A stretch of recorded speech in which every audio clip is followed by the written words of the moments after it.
2026 யாருக்கு சாதகம் பாதகம்? தெய்வீக ஜோதிடர் பாலகிருஷ்ண ரெட்டி அவர்களை, ஜோதிட கலைஞானி திருக்கோவிலூர் பரணிதரன் அவர்களை, ஜோதிட சுதர் MS ராமலிங்கம் அவர்கள், டாக்டர் கௌதமன் அவர்கள், கந்தர்வ நாடி ஜோதிடர் லால்குடி கோபாலகிருஷ்ணன் அவர்களை மேடைக்கு அழைக்கிறேன். பொருளாதாரம் இல்லாமல் இந்த உலகத்தில் நீங்கள் ஒரு அசைவு கூட அசைய முடியாது. இப்ப பசங்களை பத்தி உங்களுக்கு தெரியும், உங்களுக்கு எப்படி தெரியும்? இன்னைக்கெல்லாம் பசங்க கொஞ்சம் ஸ்பீடாக இருப்பாங்க சார். நல்ல வேலை அவர் கரைவேட்டி கட்டாத அரசியலை பற்றி பேசியிருக்கிறார். இல்லாட்டா யாராவது முத்திரை குத்திடுவாங்க. இப்போ அந்த ஜாதகத்தில் வியாழ பகவான் குரு பகவான் எந்த இடத்தில் வலுவாக வீற்றிருக்கிறாரோ அதுதான் அந்த மனிதனுடைய பொருளாதாரம். அது ஏழை குடும்பத்தில் பிறந்திருந்தாலும் அந்த பிள்ளை ஒரு காலகட்டத்தில் ஒரு மிகப்பெரிய BMW வாங்கி ஓட்டாமல் போகாது. அப்படிங்கிற அளவுக்கு பொருளாதாரம் வளரும். உலகளாவிய பொருளாதாரத்தில் இந்தியாவை ஒதுக்கிவிட்டு ஒரு நாடும் இந்த உலகத்தில் எந்த பேச்சுவார்த்தை கையெழுத்துக்கள் போட முடியாது. இது ஒரு 12 ஆண்டுகளுக்கு ஒரு முறை நடக்கின்ற ஒரு அற்புதம். இந்த ஆண்டின் 2வது பகுதியிலே பொருளாதாரம் என்பது மிகப்பெரிய பிரசித்தி பெறும். மிலிட்டரிக்கு நிறைய இளைஞர்கள் இஷ்டப்பட்டு சேர்றதை நீங்க பார்ப்பீங்க. எப்பெல்லாம் நம்ம இந்தியாவில் நம்ம சிரிக்கிறோமோ அப்பெல்லாம் அமெரிக்காவுக்கு கண்ணை வலிக்கும். அப்ப நேர் எதிர்த்திசை அங்க நடக்கும். இங்க நாம் வளர ஆரம்பிச்சா அங்க அவங்க தேய்வாங்க. இதுக்கு பல உதாரணங்கள் நான் ஒவ்வொன்றா சுட்டி காட்டலாம்.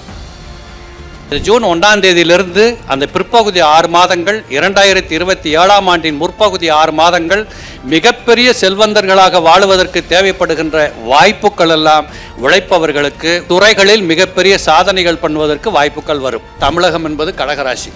அப்போ கடகராசியில் குரு இருந்துக்கிட்டு 7ஆம் இடத்தை பார்க்கறதுனால சொந்த தொழில் புரியக்கூடிய தொழில் இளைஞர்களுக்கு மிகப்பெரிய வாய்ப்புகள் கிடைக்கும்.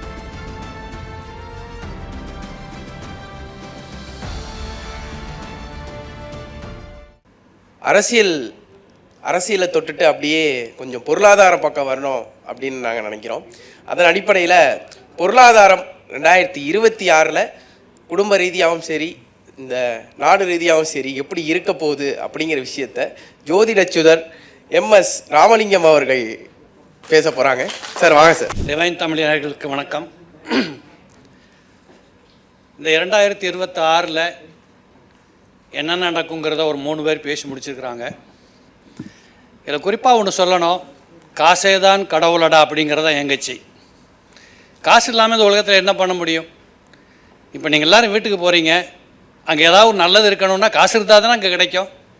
பொருளாதாரம் இல்லாமல் இந்த உலகத்தில் நீங்கள் ஒரு அசைவு கூட அசைய முடியாது. மருத்துவர் ஐயா சொன்னாங்க, உடம்பை பார்த்துக்கோங்க, நீங்கள் நல்ல ட்ரீட்மெண்ட் எடுத்துக்கோங்க. இது எல்லாத்துக்குமே காசு வேணும், பொருளாதாரம் வேணும். நம்ம அண்ணன் பாலகிருஷ்ண ரெட்டி சொன்னாங்க, உங்கள் சொந்த கட்டில் தூங்கி எந்திக்க சொன்னாங்க. அது கூட கட்டில் உடைஞ்சு போச்சுன்னா காசு இல்லாமல் சரி பண்ண முடியாது. ஆக நான் இறங்கி வரும்போது நம்ம பரதேன சாரை பார்த்தேன். என்ன கரை வெட்டிக்கிட்டு பாருன்னு பார்த்தேன். அதெல்லாம் உங்கள் காலம் இல்லை, அதெல்லாம் உங்கள் காலம். இப்போ பசங்களை பற்றி உங்களுக்கு எப்படி தெரியும், உங்களுக்கு எப்படி தெரியும் சார்? நம்ம காலம் வேறு சார். இன்னைக்கெல்லாம் பசங்க கொஞ்சம் ஸ்பீடாக இருப்பாங்க சார். அதை ஒத்துக்கோங்க. முதல்ல இந்த பாருங்க, கைதட்டல் எப்படி வருது பாருங்க சார். உண்மையை உணர்றாங்க, கைதட்டுறாங்க. ஸோ இப்போ பரணிதர் சார் பேசிட்டு வந்தோடனே எனக்கு ஒரு ஆச்சரியமாக இருந்தது. கரை வேஷ்டி கட்டிருக்காரான்னு வேட்டியவே பார்த்தேன். நல்ல வேலை அவர் கரை வேட்டி கட்டாத அரசியலை பற்றி பேசியிருக்கிறார். இல்லாட்டா யாராவது முத்திரை குத்திடுவாங்க. இப்போ ஸோ பொருளாதாரம் என்பது எல்லாருக்குமே தேவை. ஒரு நாட்டுக்கு தேவை, வீட்டுக்கு தேவை, ஒரு தனி மனிதனுக்கு தேவை. காசு இல்லாமல் இந்த உலகத்தில் நடமாடுறது, வாழ்கிறது ரொம்ப கஷ்டத்திலும் கஷ்டம். காசு இல்லாதவனுக்கு தான் அந்த வேதனை தெரியும். வள்ளுவரே சொல்லுகிறார், அருளில்லாருக்கு அவ்வுலகம் இல்லை, பொருள் இல்லாருக்கு இவ்வுலகம் இல்லை இலாயாங்கு. அப்போ என்ன அர்த்தம்னா, நீ கோயிலுக்கு போனால் கூட பரவாயில்ல, காசு இல்லாட்ட இப்போ தரிசனம் கிடைக்காது. அப்போ பொருள் இல்லைன்னா இந்த உலகத்தில் வாழவே முடியாது. அருள் இல்லைன்னா மேலோகத்தில் இடம் இல்லை. ஆக மொத்தம் ஏதாவது சேர்த்து வச்சா தான் உங்களுக்கு இந்த உலகத்தில் இடம் இருக்குன்னு அர்த்தம். இப்போ இது நம்ம பாரத தேசத்திற்கு, தமிழ்நாட்டிற்கு, சென்னைக்கு, ஒரு தனி மனிதனுக்கு 2026 என்ன செய்ய போகிறது, அதுதான் இப்போ நம்மளோட பேச்சு. எனக்கு கொடுக்கப்பட்ட தலைப்பு 2026 பொருளாதாரம் என்ன செய்ய போகிறதுங்கிறதா. அப்போ இந்த 2026 கிரகநிலைகளை சற்று ஆராய்கிற போது நீங்கள் ஒரு ஜாதகத்தை எடுத்துக்கிட்டு தனிப்பட்ட ஜாதகத்தை பார்க்குற போதே அந்த ஜாதகத்தில் வியாழ பகவான் குரு பகவான் எந்த இடத்தில் வலுவாக வீற்றிருக்கிறாரோ அதுதான் அந்த மனிதனுடைய பொருளாதாரம். வேறு எல்லாம் 9 கிரகங்களையும் போட்டு ஆராய்ச்சி பண்ணி 12 கட்டத்தை நொண்டி அடித்து தாண்டி பிடிச்செல்லாம் ஒன்றும் பண்ண தேவையில்லை. ஒரு ஜாதகத்தை எடுங்க, லக்கணத்திற்கு எந்த இடத்துல குரு இருக்கிறார், எத்தனாம் இடத்துல இருக்கிறார், அவர் எப்படி இருக்கிறார், வலுவாக இருக்கிறாரா, நீச்சமா, உச்சமா, கேந்திரமா, திரிகோணமா, இதை பொறுத்து அந்த மனிதனுடைய தனி மனிதனுடைய பொருளாதார அபிவிருத்திகள் நிச்சயமாக உண்டு. அது ஏழை குடும்பத்தில் பிறந்திருந்தாலும் அந்த பிள்ளை ஒரு காலகட்டத்தில் ஒரு மிகப்பெரிய BMW வாங்கி ஓட்டாமல் போகாது, அப்படிங்கிற அளவுக்கு பொருளாதாரம் வளரும். இப்போ இந்த வருடத்தை எடுத்துக்கொள்வோம், 2026. இந்த 2026 பார்த்தீங்கன்னா 12 ஆண்டுகளுக்கு ஒரு முறை சுற்று வரக்கூடிய வருட கிரகமாக இருக்கக்கூடிய குரு பகவான் கடகத்தில் போய் உச்சமாக போகிறார். ஜூன் மாதம் 1ஆம் தேதி திருக்கணித பஞ்சாங்கப்படி. இப்போ நீங்கள் நல்லா இதை கொஞ்சம் ஆராய்ச்சி பண்ணி பார்த்தா தெரியும். இதற்கு முன்னாடி இதே மாதிரி ஒரு சூழ்நிலை 2014ஆம் ஆண்டில் நிகழ்ந்தது. இப்போ நீங்கள் 2014 சொன்னோ இவர் அந்த கட்சியாக இருப்பாரோ அப்படின்னு நினச்சிடாதீங்க. இது இயற்கையாக சொல்கிறேன். கிரக மாற்றங்கள் 2014ஆம் ஆண்டு இதே மே மாதத்தில் 29ஆம் தேதி குரு பயிற்சி நடந்தது. அது கடகத்தில் உச்சம் பெற்றது. இப்போ நீங்களே இந்த கடந்த 10 ஆண்டு கால வளர்ச்சியை பார்த்தா உங்களுக்கு நல்லா தெரியும். முதல்ல இந்த வருஷம் என்ன நடக்க போகுதுன்னு பார்த்தீங்கன்னா, உலகளாவிய பொருளாதாரத்தில் இந்தியாவை ஒதுக்கிவிட்டு ஒரு நாடும் இந்த உலகத்தில் எந்த பேச்சுவார்த்தை கையெழுத்துக்கள் போட முடியாது. இந்த வருஷத்தில் பத்திரிகையை படிக்கிறவங்களுக்கு அல்லது நியூஸ் கேட்குறவங்களுக்கு ஒரு அற்புதமாக புல்லரிக்கக்கூடிய செய்திகள் ஏராளம் தினசரி பத்திரிகைகளில் பார்க்கலாம். இந்தியாவை தவிர்த்து உலக நாடுகள் இயங்காது இயங்காது இயங்காது. இது எழுதி வச்சுக்கோங்க. ஏனென்றால் இது ஒரு 12 ஆண்டுகளுக்கு ஒரு முறை நடக்கின்ற ஒரு அற்புதம். இப்போ தான் ஐயா சொன்னார், மகரம் என்பது இந்தியாவை குறிக்கக்கூடிய இடம். அப்போ குரு பகவான் கடகத்தில் உச்சம் பெற்று கொண்டு அவருடைய பிரசித்தி பெற்ற 7ஆம் பார்வையிலே மகரத்தை பார்த்து கொண்டிருக்கிறார். அப்போ மகரம் என்பது இந்தியாவாக இருக்கிறதுனால நீங்களே கேள்விப்பட்டிருப்பீங்க, சாதாரணமாக மகரத்தை குரு பார்க்கிறதுனால குரு பார்க்க கோடி நன்மை அல்லது குரு பார்க்க கோடி பாவ நிவர்த்தின்னு சொல்லுவோம். அப்போ என்ன பாவ நிவர்த்தி, என்ன நன்மைகள் அப்படின்னு கேட்டால், சாதாரணமாக வாழக்கூடிய நிலையில் இருக்கக்கூடியவர்களுக்கே உயர்வு உண்டென்றால் நம்ம இந்திய பொருளாதாரம் உங்களுக்கே தெரியும். $2 ட்ரில்லியன் இருந்த பொருளாதாரம் இன்றைக்கி எங்கே இருக்குன்னு உங்கள் எல்லாத்துக்கும் தெரியும். நீங்கள் எல்லாரும் படித்தவங்க. அப்போ இந்த நிலை என்பது இந்த வருடத்தில் பல மடங்கு உயரப்போகிறது. அதுவும் குறிப்பாக இந்த ஆண்டின் 2வது பகுதியிலே பொருளாதாரம் என்பது மிகப்பெரிய பிரசித்தி பெறும். அதே போல் வியாழ பகவான் அங்கிருந்து கொண்டு சனீஸ்வரனையும் பார்த்து கொண்டிருக்கிறார். அப்போ இந்த சனீஸ்வர பகவானுக்கு அங்கே என்ன வேலைன்னு கேட்டிங்கன்னா, சனீஸ்வரர் தான் தொழிலுக்கு சம்பந்தப்பட்டவர். சனீஸ்வரர் தான் உற்பத்தி மையம், பிரம்மாண்டம், இப்படி எல்லாத்தையும் அவர் கொடுக்கணும். அந்த அடிப்படையில் பார்த்தீங்கன்னா இந்த சனி பகவானை பொறுத்தளவு அவர் குருவின் பார்வையில் இருக்கிறதுனால இந்திய பொருளாதாரத்திற்கு இளைஞர்களின் பங்களிப்பு மிகப்பெரிய விஷயத்தில் இருக்கும். நீங்கள் படிச்சுட்டு வேலை இல்லாதவங்க, இல்லை வேலைக்கு போயிட்டு இன்னும் சரியாக சம்பளம் வரலைங்கிறவங்க, நிறைய வெளிநாட்டுக்கு போனவங்க, அப்படி கஷ்டப்பட்டவங்க, இவங்க எல்லாருமே நம்ம தாய்நாட்டுக்காக உழைக்கக்கூடிய தருணங்கள் ஏராளமாக இருக்கும். அதிலும் குறிப்பாக இந்த வருடத்தில் பார்த்தீங்கன்னா மிலிட்டரிக்கு நிறைய இளைஞர்கள் இஷ்டப்பட்டு சேர்றதை நீங்கள் பார்ப்பீங்க. அப்போ அந்த நாடு தேசம் அப்படிங்கிற விஷயத்தில் கண்டிப்பாக இளைஞர்களின் பங்களிப்பு முத்தாய்ப்பாக இருக்கும். அதில் ஒன்றும் நோ டவுட்டே கிடையாது. இல்லை இன்னும் சொல்ல போகணுன்னா, இந்த உலகளாவிய விஷயங்களில் இந்தியா பொருளாதாரத்தில் சூப்பர் பவராக வரப்போகுது, நோ டவுட்டு. அப்போ எந்தெந்த நாடுகள் ஓரளவுக்கு முன்னேறும், எந்தெந்த நாடுகள் கீழே போகும் அப்படிங்கிறதையும் நம்ம கொஞ்சம் யோசித்து பார்த்தோம் அப்படின்னா, நான் ஒரு சின்ன செய்தி சொல்ல விரும்புகிறேன். எப்பெல்லாம் நம்ம இந்தியாவில் நம்ம சிரிக்கிறோமோ அப்போல்லாம் அமெரிக்காவுக்கு கண்ணை வலிக்கும். இது இயல்பு. அப்போது நம்ம இந்த வருஷத்தில் சிரித்து மகிழ வேண்டிய இடத்துல உட்காந்துருக்குறோம். அவர்களுக்கு இது வலிக்கத்தான் செய்யும். காரணம், 12 மணி நேர வித்தியாசத்துக்கு அப்பாற்பட்ட தேசம் அது. அப்போ நேர் எதிர்த்திசை அங்கே நடக்கும். இங்கே நாம் வளர ஆரம்பித்தா அங்கே அவங்க தேய்வாங்க. இதுக்கு பல உதாரணங்கள் நான் ஒவ்வொன்றா சுட்டி காட்டலாம்.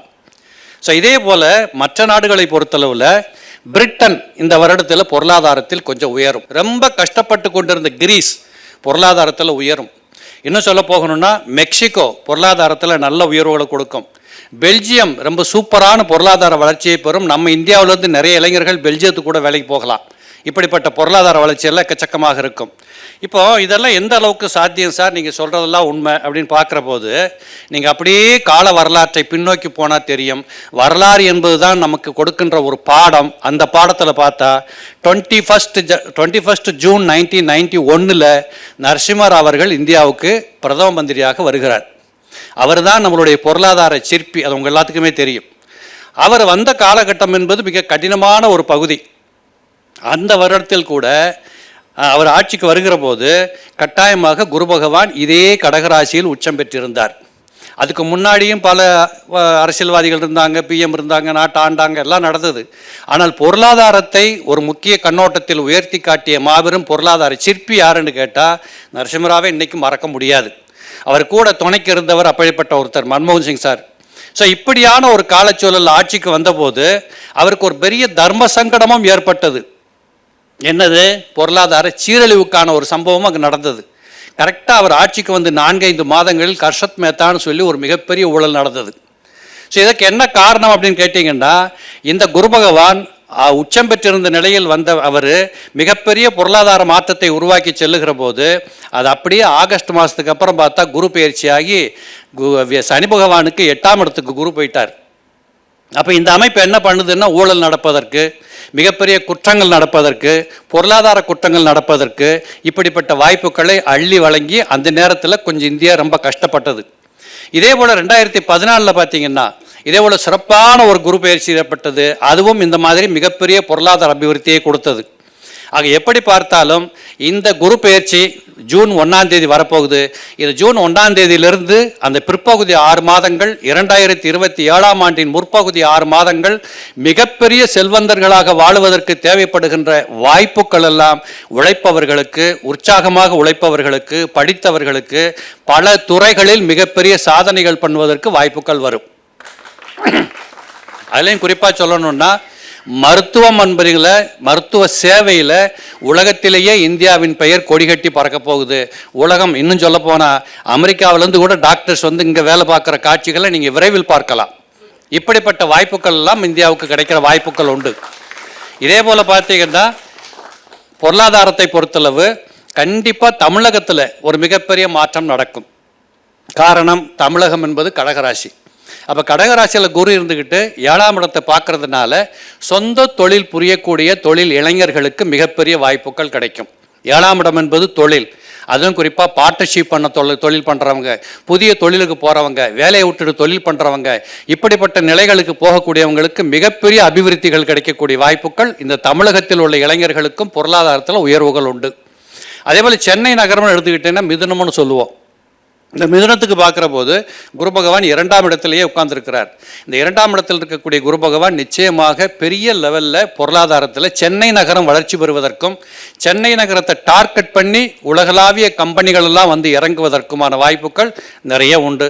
அது யார் ஆண்டா நமக்கு என்ன, அந்த கட்சி ஆண்டான இந்த கட்சி ஆண்டான, ராமன் ஆண்டான ராவண ஆண்டான, நமக்கு தேவை காசு. அப்படிங்கிற விதத்தில் இந்த 2026 அப்படிங்கிறது பொருளாதாரத்தின் மிகப்பெரிய வலிமை பெற்ற நாடாக இந்தியா மட்டுமல்ல, தமிழகமும் சரி, தமிழகம் மட்டுமல்ல, சென்னையும் சரி, இப்படிப்பட்ட அனைத்து நிலைகளிலும் நம்ம நாடு பொருளாதாரத்தில் மிகப்பெரிய சுபட்சம் பெறும். இது உறுதியாக நடக்கும். நம்புங்கள். நம்புவதுதான் வாழ்க்கை, நம்பிக்கைதான் வாழ்க்கை. நீங்களும் உழையுங்கள், பிரமாதமாக வெற்றி பெறலாம்.